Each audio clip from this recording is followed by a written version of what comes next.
Welcome everybody to Hot Ones, the Hillel Show, episode 2. You can see we're in a different part of the building this week. Maybe this becomes a thing where we showcase a different aspect of the building. But I promised you a new guest last week, and the new guest is here, our fearless leader, CEO of Hillel, Naomi. Thank you, man. I'm honored to be here. Thanks so much for coming on.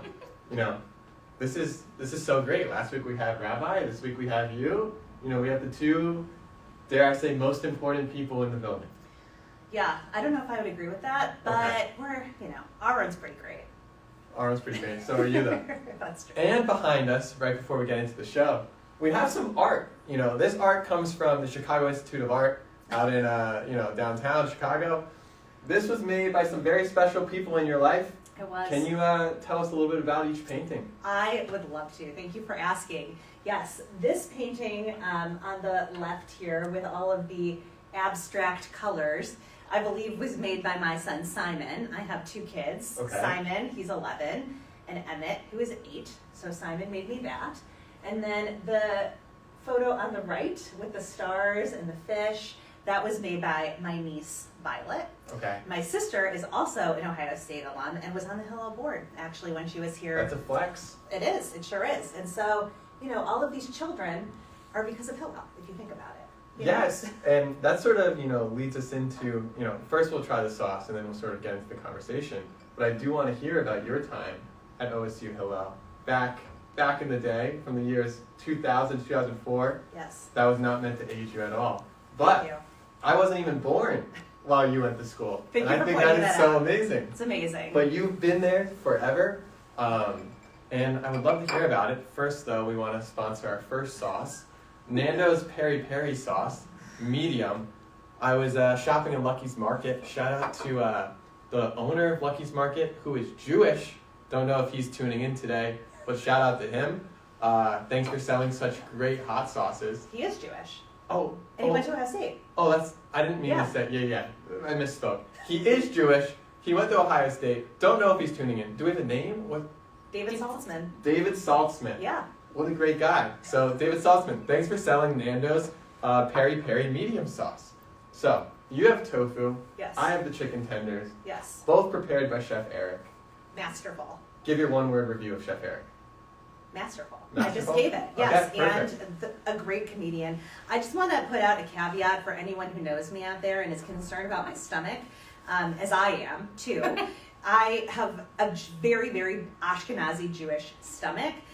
I am going to participate in the spirit of the hot sauce, but I will not be dousing the tofu in hot sauce. So I just wanted to make sure I've gotten a lot of messages expressing concern, and I just wanted to make sure that people knew I'm not going to do it to myself. Don't worry. Amazing. Okay, so which one are we going for? We're going for this one. So, it's going to be this one over This here one, for you. okay. Yeah.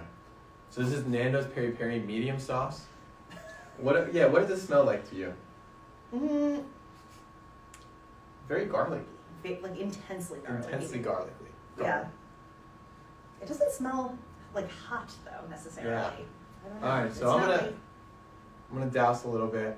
I'm gonna take a little dab. And this is unbelievable. I'm eating chicken tenders with hot sauce inside of our fearless leader's office. Like, come on now. What could be better? Doesn't get better than that. All right.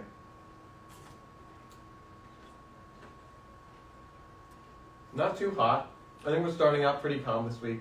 Yes, that was not hot. Actually, I probably could have had a little more. I wasn't being very brave. Yeah. It wasn't bad. Hey, we got 2 other sauces we could be more brave with. I feel like this would have been the best opportunity for Mhm. bravery. Yeah. And I did not take advantage Totally of it. okay. But it's okay. Yes. But now, we've had the Bagel Cafe. What has changed about the Bagel Cafe? Are your staples back then still your staples now?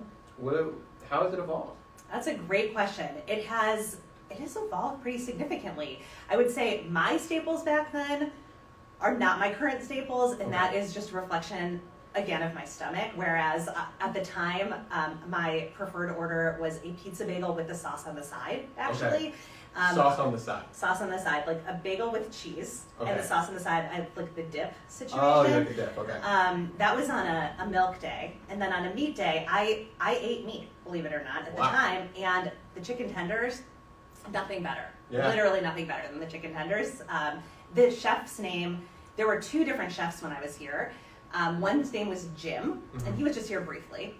And then the other one was Chris, Chef Chris Hughes, and he was here for a really long time, and he was kind of a staple. But when I was a student, a lot of other students worked in the Bagel Cafe, actually. So my husband, who I met at Ohio State, was an AE and a lot of his AE brothers worked in the Bagel Cafe. Okay. So actually, even still on the menu, there's like a couple of menu items that are named after AE guys that worked in the Really? cafe. Yes, like the Foz Burger is named after somebody that Sid and I met with yesterday named Brian Friedman. Shout out to Brian Friedman. Don't know if you're listening. He's so good. Former executive director of Binghamton Hillel and now works at the Federation in Cleveland. Wow. Yeah, and he would work behind the counter. He would cook and he would clean. And a lot of students worked there. And so there used to be... And did we get paid for this, or was this just volunteer? No, paid. I mean, wow. paid, but like, Yeah. not well. It was like a minimum wage kind of situation, you know? Yeah. But yeah, I mean, they did it because they loved it, you Yeah. know, because they wanted to be here, they wanted to give back to Hillel, and there was just a culture of a lot of particularly like AE guys and girls from AE who would come here and eat all the time. So they also, we used to have like a couch and some comfy seating in the Bagel Cafe with a TV. You know, at the time that you couldn't like stream Netflix and like it was pretty cool that Hillel had cable, which is almost embarrassing to say, but they did. And so people would come here and they'd have lunch and they'd like watch TV and just hang out. So it was it was a different vibe at the time. It feels like a Johnny Rockets type of vibe. Oh, Like in my head, like I think about like Johnny Rockets, like a diner, like maybe like even Sonic, where like they come out on like the rollerblades. I know you guys weren't rollerblading. Maybe we should do that. Do you think? I think that'd be pretty Should cool. we? I love that idea. Like have Eric ride around on rollerblades as he serves breakfast burritos, just like wheeling and dealing.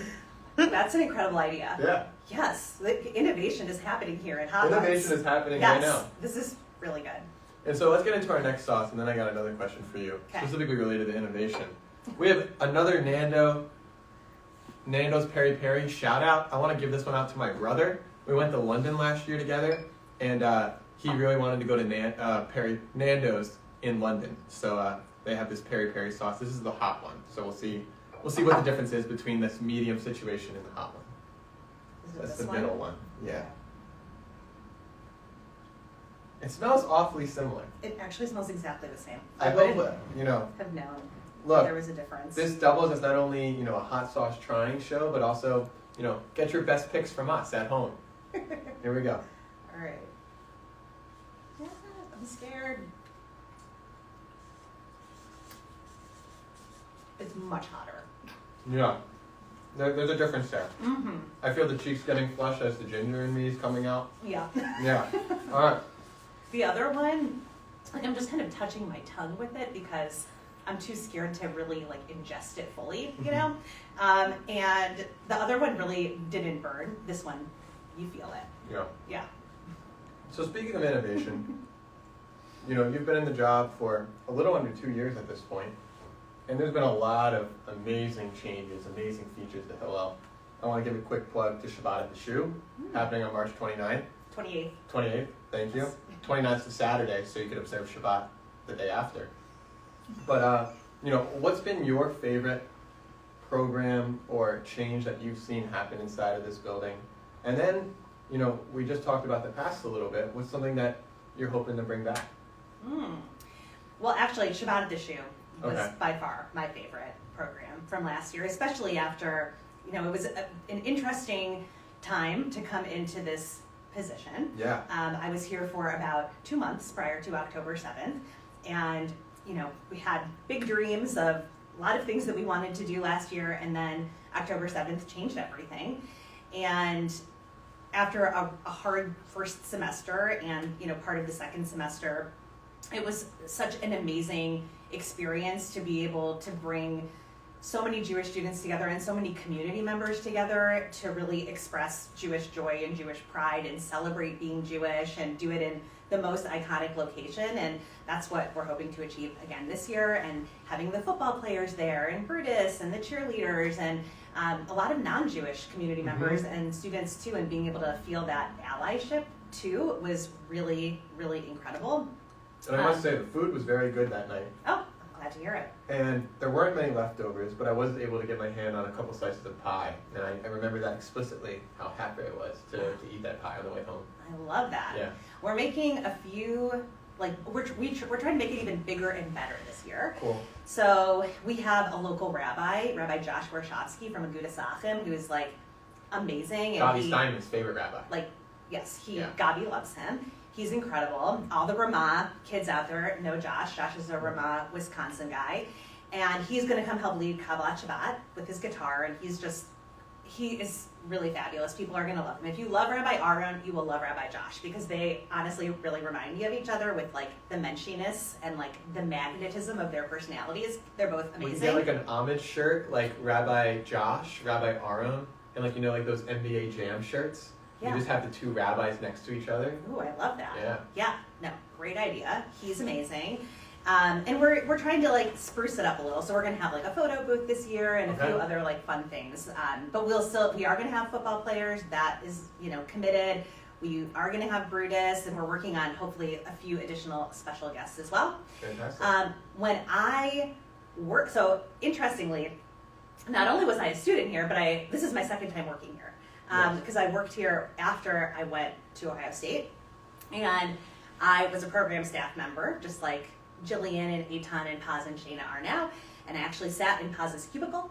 Really? Yes. It was. Did you leave anything behind from all those years ago? Like, did you like stuff any like papers in between like the desks or anything? I did not. No, Okay. I when I left, I didn't think I was coming back, so I did not leave anything behind at the time.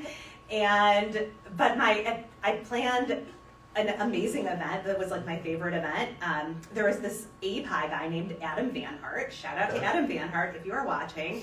And Adam Van Hart had never had a bar mitzvah.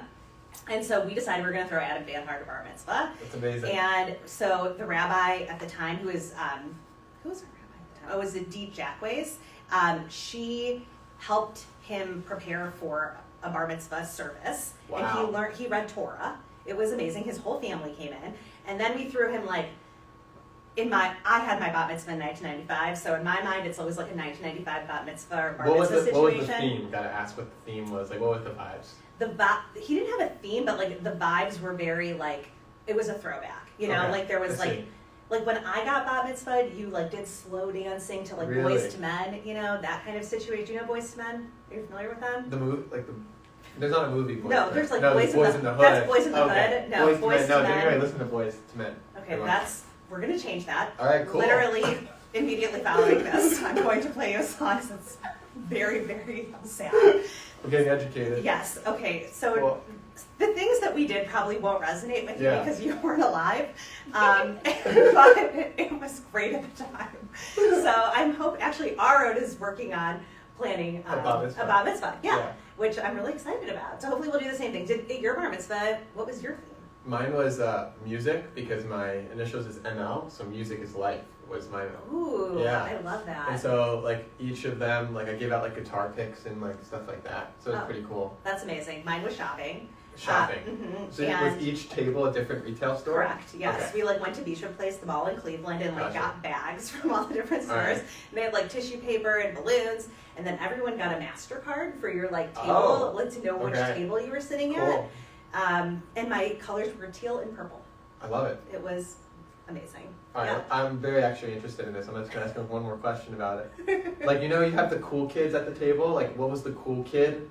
Like retail store you assigned, and then you always have like people you gotta throw on the bar mitzvah list because like they're connected to other people. So like, what did you throw? Like, what was the cool kid table? What was like the they're not so cool? Oh my God, that's such a good question. I'm trying to remember what stores even. This is like a 30-year ago. Like Macy's was big, right? No, Macy's never mind. Okay. Macy's was not in Cleveland at the time. I feel like where did I shop when I was 13. I don't like probably like Limited Too. That was probably like the cool store at the time. Am I right? Thank you, Sid and Leslie, who are in the background and who are also 10 years younger than me, so they don't know either. And I don't know. I can't think of where I seated the people I didn't like, but I'm gonna really give that some thought, and I'll get back to you. Cool. All right. Well, we've entered the final sauce of the night. Melinda's ghost pepper wing sauce. 5, heat alarm, whatever you want to call it. Last week, I nearly had to end the show because of a 3 heat alarm. We'll see what happens here. Obviously, this is the sauce that everyone wants to see. Shout out to Yossi. He's a huge consumer of the ghost pepper sauce. Oh, wow. Yossi? Yeah. I didn't know. Yeah. I call Yossi Darth Vader because he has this coat that goes over his... What does that have to do with hot sauce? Oh, no, I was just thinking about Yossi. And, the other night we were walking home from the national championship game. I was with Ethan and Yossi had his hood on, and then Ethan started going, dun, dun, dun, dun, dun, dun, dun. And that's sort of how I feel right now about eating this. Yeah, this is... Woo! Oh my god. Oh wow. I don't even know. This got some kick to it. Yeah. My sinuses are clear. Alright, cool. I'm literally taking the tiniest little Alright. dab of the situation. I'm so and then I got one last exciting question once I'm able to get this first bite down. Okay. Alright, here we go. You go.